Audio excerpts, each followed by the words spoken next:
रोजाना सबसे पहले अनुपमा सीरियल देखने के लिए हमारे चैनल को सब्सक्राइब करें। एपिसोड के स्टार्टिंग में हम देखते हैं मैनेजर अनु को बोलता है कि एक बात पूछूं। अनु बोलती है हाँ। मैनेजर बोलता है कि आपको हाउसकीपिंग का कोई भी एक्सपीरियंस नहीं है, लेकिन फिर भी आपने इतने अच्छे से सारा का सारा काम किया। अनु बोलती है हाउसकीपिंग के काम में सिर्फ घर संभालना ही तो होता है, और भारतीय नारी ये काम बहुत अच्छे से जानती है। हमारे देश में बच्चियां बोलती बाद में हैं, लेकिन पहले ही वो घर घर खेलना स्टार्ट कर देती है। घर को संभालना तो हमारे देश की नारियों के खून में है। अनु बताती है कि जो औरतें जॉइंट फैमिली में रहती है उनके लिए होटल का काम करना बहुत आसान हो जाता है। मैनेजर बोलता है अनुपमा जी, अगर आप ऐसे ही अच्छे से काम करती रही ना तो आपकी ये जॉब परमानेंट हो सकती है। अनु ये सुनकर काफ़ी खुश हो जाती है। मैनेजर रोजी को अपने साथ ले जाता है। इधर बाकी का स्टाफ अनु को कॉन्ग्रेचुलेट करता है। अनु बहुत खुश हो जाती है कि फाइनली मुझे जयू की परवरिश करने के लिए किसी के सामने हाथ नहीं फैलाने पड़ेंगे, दिग्विजय जी से भी हेल्प नहीं लेनी पड़ेगी। Thank you Kanha ji. आगे हम गोराई हाउस का सीन देखते हैं, जहाँ पर प्रेम बोलता है कि आपके कहने का ये मतलब है कि माही में कमी है। मोटिवा बोलती है बिल्कुल। इधर अनिल बोलता है कि आपको गौतम के अलावा कोई सही भी लगता है क्या।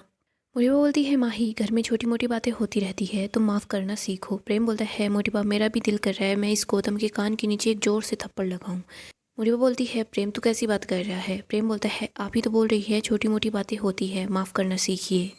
माही बोलती है मोटिवा, आज आपने मेरा दिल तोड़ लिया। इधर प्रेरणा बोलती है कि मैंने खुद इसको देखा था, लेकिन मोटिवा प्रेरणा को बोलती है कोई बाहर वाला हमारे घर के मामले में बोले ये हमें बिल्कुल पसंद नहीं।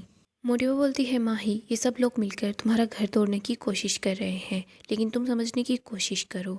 और वैसे भी हमारे देश में किसी भी औरत को तीसरा पति नहीं मिलता। माही बोलती है दूसरा तीसरा क्या, अगर ऐसा पति हो तो पहला भी ना मिले। राही बोलती है मोटिवा, मैं हमेशा सोचती थी कि अगर आदमी ऐसी घटिया हरकत करे उसके बाद भी ये सीना ठोक कर कैसे खड़े रह सकते हैं, लेकिन इनके लिए एक छोटा सा कंधा और थोड़ा सा बढ़ावा ही काफ़ी होता है। मोटिवा बोलती है राही। इधर माही बोलती है प्लीज़ मेरी वजह से आप लोग झगड़ा मत कीजिए। माही बोलती है मोटिवा, अगर आपको मुझे इस तहरीर से बाहर निकालना है तो निकाल दीजिए। इस आदमी के साथ रहने से अच्छा है कि मैं सड़क पर जाकर रहूं। मोटिवा बोलती है ठीक है जाओ, सड़क पर जाकर ही रहो। ख्याति बोलती है माही कहीं नहीं जाएगी। राही बोलती है अगर माही इस घर से जाएगी तो हम भी इसके साथ जाएंगे। आगे हम अनु को देखते हैं जो जया को लेकर घर आ जाती है। वो लोग देखते हैं कि दिग्विजय मटकी को सजा रहा है। अनु बोलती है कि छोटी मुझे चिमटी काट। जयू बोलती है पहले आप मुझे चिमटी काटो। तभी यहाँ पर बंकू आता है, वो बोलता है दीदी आप आ गई। तो बंकू भी देखता है कि दिग्विजय कुछ काम कर रहा है। दिग्विजय जयू के पास आता है, उसको उसका प्रोजेक्ट दे देता है। अनु बोलती है सॉरी, सुबह मैंने आपसे ऐसे बात की और इसके लिए थैंक यू। दिग्विजय बोलता है गलती किसी की भी हो, इसका प्रोजेक्ट था इसीलिए मैंने ये बनाया है, और इसको मैंने जानबूझकर थोड़ा सा टेढ़ा बनाया है ताकि टीचर को ऐसे लगे कि बच्चे ने बनाया है, वरना मैं बहुत अच्छा पेंट कर लेता हूँ। दिग्विजय वहाँ से चला जाता है। दिग्विजय का ये रूप देखकर सब काफ़ी हैरान होते हैं। जया बोलती है मुझे लगता है भूत अंकल बोर हो गए हैं। बंगू बोलता है किस चीज़ से। जयू बोलती है सुबह उठो, नफरत से सबको देखो, डांट लगाओ और फिर से वापस सो जाओ। आजकल वो अच्छे से काम कर रहे हैं। अनु बोलती है मैंने बोला था ना, सूरज के बादल ज़्यादा दिनों तक नहीं रह सकते, वो कभी ना कभी तो छट जाएंगी और रोशनी दिखाई देगी। आगे हम अनु को देखते हैं, वो बाकी की हाउसकीपिंग स्टाफ को काम सिखा रही होती है। सब लोग अनु की तारीफ़ करते हैं और बोलते हैं कि तुमने बोला था ना कि तुम्हें ये काम नहीं आता, पहली बार कर रही हो, पर तुम तो सब कुछ अच्छे से कर रही हो, तुम्हें पहले से सीखा हुआ है क्या। अनु बताती है नहीं, ये तो हमारी दादियाँ नानियाँ सब लोग शुरू से ही करती हैं, बस उनसे ही मैंने सीखा है। अनु की साथियाँ बोल रही होती है कि तुम्हें तो और भी बहुत अच्छे से काम आता है, तुम्हें ये भी पता है कि कैसे वॉइस कमांड दी जाती है और कैसे टीवी चल रहा होता है, तुमने किसी बड़े घर में भी काम किया था क्या। तो अनु को अनुज की याद आती है। अनु को याद आता है ये सब कुछ उसने अनुज से ही सीखा था। अनु बताती है मैंने बहुत बड़े घर को संभाला है।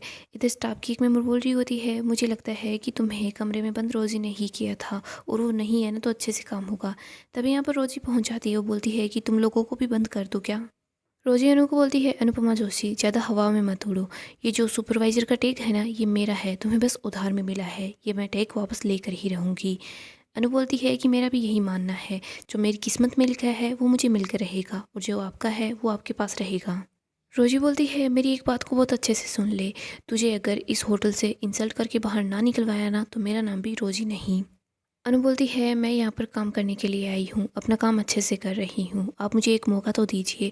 अगर आपको दोस्त बनकर काम नहीं करना तो कोई बात नहीं, मुझे आपसे दुश्मनी नहीं करनी। आगे हम राही को देखते हैं जो प्रांसी को खाना खिला रही होती है। तभी उसके पास माही आकर बैठ जाती है। राही माही को बोलती है कि तू कल रात को कितना रोई थी। माही कुछ नहीं बोलती। राही बोलती है कि देख मैं तुझसे सिर्फ ये नहीं पूछती कि तू ठीक है या फिर नहीं, क्योंकि तू झूठ बोल देती। राही बोलती है मम्मी ने बोला था, तभी माही बोलती है कि साथ साथ रहना। माही बोलती है एक अनुमा के नाम का भी खिला दो ताकि ये शांत हो जाए। राही प्रांशी को खाना खिलाती है और बोलती है ये मम्मी के नाम का। माही रोने लग जाती है। वो बोलती है कि मुझे अपने कर्मों की सज़ा मिलनी चाहिए। जिन लोगों ने मुझे अपनाया मैंने उन्हीं का दिल दुखाया। जो मायके की ना हो सकी वो ससुराल की क्या ही होगी। राही बोलती है तेरा मायका हमेशा तेरे साथ है। माही बोलती है मैं ये साथ डिजर्व ही नहीं करती। राही बोलती है क्यों नहीं करती। देख माही मेरी बात मान, एक बार तू मम्मी से बात कर। तुझे मम्मी को जितना बताना है उतना बता दे, लेकिन एक बार मम्मी से बात जरूर कर। तभी यहाँ पर गौतम पहुँच जाता है। वो बोलता है कि तुम लोग मेरी बच्ची के सामने उसी के बाप की बुराई कर रहे हो। गौतम प्रांची को गोद में उठाता है और बोलता है कि ये तुम्हारी मामी है ना, इनसे दूर चलते हैं। राही बोलती है तुम्हें बच्चे को ठीक से पकड़ना तो नहीं आता और तुम पापा बनने को चले हो। इधर माही बोलती है कि दूसरों को हमेशा मोहरा बनाकर गेम खेला है, कि इस बार अपनी बच्ची को मोहरा बनाओगे। गौतम गुस्सा करता है। तभी प्रांसी के हाथ में खिलौना होता है। प्रांसी के हाथ से गौतम के चेहरे पर उससे लग जाती है। राही गौतम से प्रांसी को ले लेती है और बोलती है कि अब तो प्रांसी ने भी साबित कर दिया हमारे घर की कोई भी लड़की तुम्हारे साथ नहीं रह सकती। गौतम तुम्हें प्रांसी के लिए कस्टडी का केस करना है, जो करना है वो करो, लेकिन एक बात को ध्यान रखना, प्रांसी मेरे पास है, खबरदार इसको हाथ लगाने की कोशिश की तो। इधर माही बोलती है गौतम गांधी आपका उल्टा वक्त शुरू हो गया है। माही बोलती है गौतम जी आप सब कुछ हार चुके हैं, मैं प्रांसी सब कुछ। आगे हम दिग्विजय को देखते हैं जो होटल में किसी का वेट कर रहा होता है। वो सोच रहा होता है कि उसको भी यही जगह मिली थी क्या। तभी वेटर दिग्विजय के लिए कॉफ़ी लेकर आता है और साथ में पेस्ट्री लेकर आता है। दिग्विजय बोलता है मैंने कुछ भी ऑर्डर नहीं किया। वेटर बताता है कि वो जो मैडम बैठी है उन्होंने आपके लिए ऑर्डर किया है। दिग्विजय बोलता है लेकिन मैं उनको नहीं जानता। इधर अनु देखती है कि दिग्विजय यहाँ पर आया है। वेटर बताता है कि सर उन्होंने खास ही आपके लिए भेजा है, उन्होंने मुझे बोला कि मैं ये ले जाकर सिल्वर फॉक्स को दे दूँ। वेटर बताता है सर मैंने इंटरनेट पर देखा है आपकी एज के लोग आपके जैसे स्टाइलिश लोग को सिल्वर फॉक्स बुलाते हैं। इधर अनु ये बातें सुन रही होती है, वो हंस रही होती है। वो औरत दिग्विजय के पास आकर बैठ जाती है। उसको बोलती है कि सॉरी मैंने कोल्ड कॉफ़ी भेज दी, लेकिन आपको देखकर ही ऐसा लग रहा था कि आपको शायद हॉट कॉफ़ी पसंद है। देखिए आप यहाँ पर अकेले बैठे हैं, मैं भी वहाँ पर अकेली बैठी थी, क्यों ना हम दोनों इस तन्हाई को ख़त्म कर दे। दिग्विजय बोलता है कि देखिए मैडम मेरा ना तो कुछ ख़त्म करने का इरादा है और ना ही कुछ शुरू करने का इरादा। दिग्विजय वहाँ से जाने लगता है। तभी वो औरत दिग्विजय के हाथ पर अपना हाथ रख लेती है। अनु सोच रही होती है ये औरत जानबूझकर ऐसा कर रही है और दिग्विजय जी कुछ बोल भी नहीं सकते। अगर ये कुछ बोलेंगे ना तो वो एकदम कार्ड प्ले करेगी। तभी अनु दौड़कर दिग्विजय के पास जाती है और बोलती है दिग्विजय जी आप। अनु दिग्विजय की तरफ इशारा करती है। दिग्विजय बोलता है अरे अनु जी आप। अनु बोलती है कि आप तो सुबह जल्दी आने वाले थे, मैं तो कब से आपका वेट कर रही थी। अनु बोलती है आप अपनी दूर की रिश्तेदार बहन को भी लेकर आए हैं। वो औरत बोलती है कि मैं इनकी बहन नहीं हूँ। अनु बोलती है कि फिर आप यहाँ पर क्यों बैठी हैं। वो बोलती है कि ये यहाँ पर अकेले बैठे थे, मैं वहाँ अकेली थी तो मैं इनके पास आकर बैठ गई। दिग्विजय बोलता है कि अब मेरी दोस्त यहाँ आ गई है, आप यहाँ से जा सकती है। अनु बोलती है कि हाँ ज़रूरत के वक्त दोस्त ही काम आता है। वो औरत वहाँ से उठकर चली जाती है। इधर लॉयर वहाँ पर आकर बैठ जाता है। अनु सोच रही होती है इतनी बड़ी मुसीबत से बचाया, लेकिन इन्होंने मुझे थैंक यू भी नहीं बोला। आगे हम साफ फैमिली का सीन देखते हैं। यहाँ पर तोशु को देखते हैं जो वाह को बोल रहा होता है कि माही को जब सब लोगों ने समझाया था तब तो माही ने किसी की नहीं सुनी, उसको बस गौतम ही अच्छा लग रहा था। लेकिन अगर बात हो गई है तो सभी घर वालों को बोलने की क्या ही ज़रूरत थी। माही गौतम के साथ मिल बैठकर सारी बात को सुलझा भी तो सकती थी। गौतम की किसी के साथ बाहर दोस्ती होगी तो क्या ही प्रॉब्लम है। बा बोलती है कि तू गधेड़ा है क्या। बा बोलती है जब राजा और ईशु की दोस्त की बात आई थी तब तो तू बोल रहा था कि नहीं ऐसा नहीं होता, तब तो तू परी का बाप बन रहा था, लेकिन अब क्या हो गया। बाबूजी बोलते हैं और वैसे भी तू उस गौतम की तरफदारी क्यों कर रहा है, तो उसे उसने 4 पैसे दे दिए हैं ना, वो तेरा बॉस है इसीलिए ना। इधर बाबू बोलती है कि माही ने सबके साथ गलत किया है तभी उसके साथ गलत हो रहा है। बाबूजी बोलते हैं माही ने गलती की है लेकिन कौन सी गलती सुधारी नहीं जा सकती। इधर तोशु सोच रहा होता है कि ये गौतम के चक्कर में मुझे डांट पड़ रही है, अगर माही ने गौतम को छोड़ दिया ना तो फिर मेरी तो नौकरी गई। बाबा बोलती है हम अनु को ये बातें बताकर परेशान नहीं करेंगे, क्योंकि अगर अनु को भी पता होगा तो वो माही को उस घर में 1 मिनट भी नहीं रहने देगी। बाबूजी बोलते हैं कि कहीं अभी दोनों परिवारों के बीच कोई नई मुसीबत ना खड़ी हो जाए। आगे हम दिग्विजय को देखते हैं। वो लॉयर से बात करता है। वो लॉयर को बोलता है कि बेटा है तो क्या उसकी सारी की सारी बातें मानूं। लॉयर बताता है कि ये सब कुछ करने की ज़रूरत नहीं है, क्योंकि ये विला तुमने खुद से ख़रीदा है। तुम्हारी इस विला पर किसी भी रिश्तेदार या फिर किसी का हक नहीं बनता तुम्हारे अलावा। दिग्विजय बोलता है जीते जी तो सभी विला को मैं अपने तरीके से चलाऊंगा और मेरे मरने के बाद ये सब कुछ डॉक्टर के पास होगा, उसको कैसे करना है वो सब कुछ अपने आप देख लेगा। दिग्विजय बोलता है मेरी बेटी का घर उस नालायक बेटे के पास नहीं जाना चाहिए, तुम जल्दी से पेपर्स रेडी करो। लोअर बोलता है कि आप फिक्र मत कीजिए, मैं पेपर्स रेडी करता हूँ। इधर अनु सारी बातें सुन लेती है। अनु सोच रही होती है अगर ये टेक उठाने के लिए नहीं आती तो मैं ये सब कुछ नहीं सुन पाती। औलाद की जो खुदगर्जी होती है ना वो मैंने भी बहुत सही है। दिग्विजय जी के दर्द को मैं बहुत अच्छे से जानती हूँ और समझती भी हूँ। आगे हम राही और प्रेम को प्रेरणा के साथ देखते हैं। राही बोलती है, सच में क्या? प्रेरणा बताती है कि हाँ, देखो माही गौतम के साथ रह नहीं सकती, वो गौतम है ही अच्छा नहीं और सेंटा मैन के पास वो नहीं जा सकती, तो मैं अकेली रहती हूँ, माही मेरे साथ रह लेगी। राही बोलती है कि प्रेरणा, तुमने मुझ पर बहुत बड़ा फेवर किया है, तुम्हें पता भी नहीं। प्रेरणा बोलती है, मैं कोई फेवर नहीं कर रही, चलो मेरे साथ भी कोई कंपनी देने वाला होगा। प्रेरणा और प्रेम बात कर रहे होते हैं कि तुम लेट आते हो, तुम लेट आते हो। तभी राही के पास एक मैसेज आता है। प्रेम और प्रेरणा बोलते हैं, राही तुम्हें क्या हुआ है? राही बोलती है, सॉरी गाइस, पे टाइमिंग है, लेकिन अगले हफ्ते हमारी जो कंपनी है ना, वो तुम्हारे रेस्टोरेंट में आएगी इंस्पेक्शन के लिए और हमारी कंपनी की तरफ से मैं आऊँगी। प्रेम बोलता है कि ये तो बहुत अच्छी बात हो गई, चलो अच्छा है, मैं तुम्हें दिन में भी देख पाऊँगा। राही बोलती है, प्रेम तुम्हें इसका मतलब ही पता है क्या? तुम्हें लाइसेंस मिलेगा या नहीं मिलेगा वो मैं डिसाइड करूँगी। प्रेम बोलता है, देखो वो तो तुम्हारा काम है, तुम अपना काम करना, मैं तो बैठे बैठे तुम्हें देखता रहूँगा। प्रेरणा बोलती है कि नहीं, सिर्फ देखने से काम नहीं चलेगा, तुम्हें राही के साथ थोड़ा फ्लर्ट भी करना होगा ताकि राही हमसे इम्प्रेस हो जाए और हमारा लाइसेंस कैंसिल ना करे, हमें लाइसेंस जल्दी से दे दे। प्रेम बोलता है, मैं अपने रेस्टोरेंट के लिए थोड़ा फ्लर्ट तो कर ही सकता हूँ। तभी यहाँ पर मोटिवा आती है और बोलती है कि नौकरी के नाम पर खानदान का नाम तो बर्बाद कर ही चुकी हो, अब तुम कम से कम अपने पति का नाम खराब मत करना। प्रेम बोलता है, मोटिवा आप कैसी बातें कर रही हैं, मेरा नाम कैसे खराब होगा? मोटिवा बोलती है कि देखो राही, तुम्हें जो करना है वो करो, लेकिन पत्नी है ना, वो हमेशा पति का साथ देती है या फिर उसके पीछे चलती है।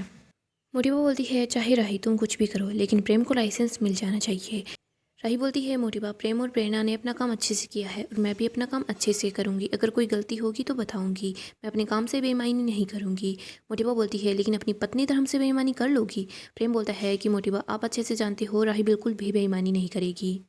प्रेम बोलता है, मोटिवा कम से कम हम तीनों पर भरोसा रखिए, सब कुछ ठीक होगा। वो लोग वहाँ से निकल जाते हैं। इधर मोटिवा बोलती है कि मुझे पता है राही बिल्कुल भी बेईमानी नहीं करेगी, लेकिन वफादारी सिर्फ एक से होती है, या तो राही पत्नी धर्म निभाएगी या फिर राही प्रोफेशनल रहेगी, एक ही काम हो पाएगा। मोटिवा बोलती है, दोनों तरफ से आग लगे तो लकड़ी भी जल जाती है और राही तो लड़की है, लेकिन अगर आग जली ना तो फिर आग रिश्तों में ही लगेगी। आगे हम अनु और जयू को देखते हैं, तो दोनों होटल में ही होती है। तभी जयू के पास एक छोटी सी बच्ची आती है, वो बताती है कि मेरा नाम ये है और तुम मेरे साथ खेलोगी क्या?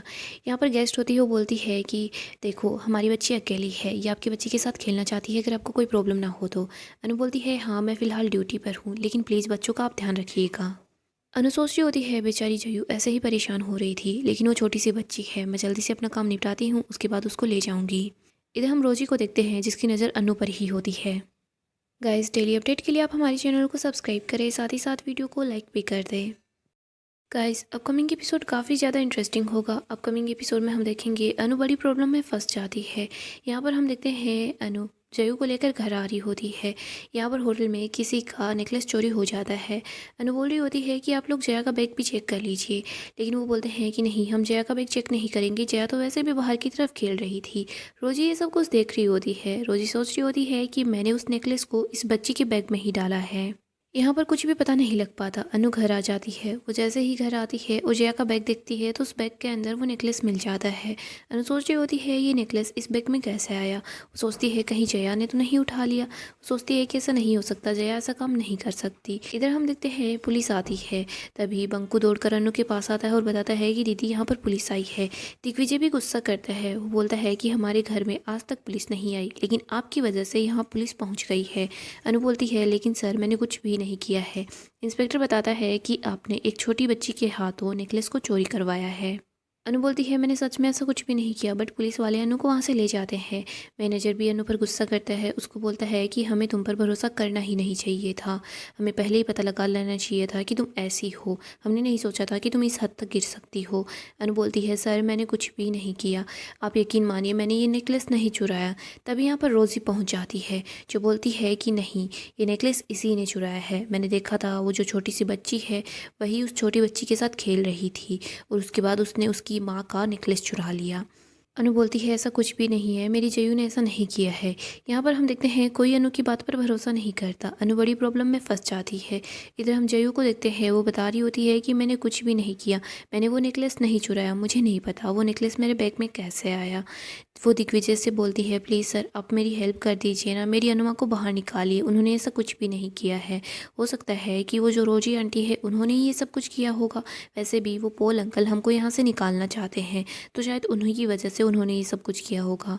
सो दोस्तों नेक्स्ट एपिसोड काफ़ी इंटरेस्टिंग होगा। हम देखते हैं अनु प्रॉब्लम में फंस जाएगी, लेकिन दिग्विजय, बंकू ये लोग अनु को बाहर भी निकाल लेंगे। सो अपडेट के लिए हमारे चैनल को अभी सब्सक्राइब करें।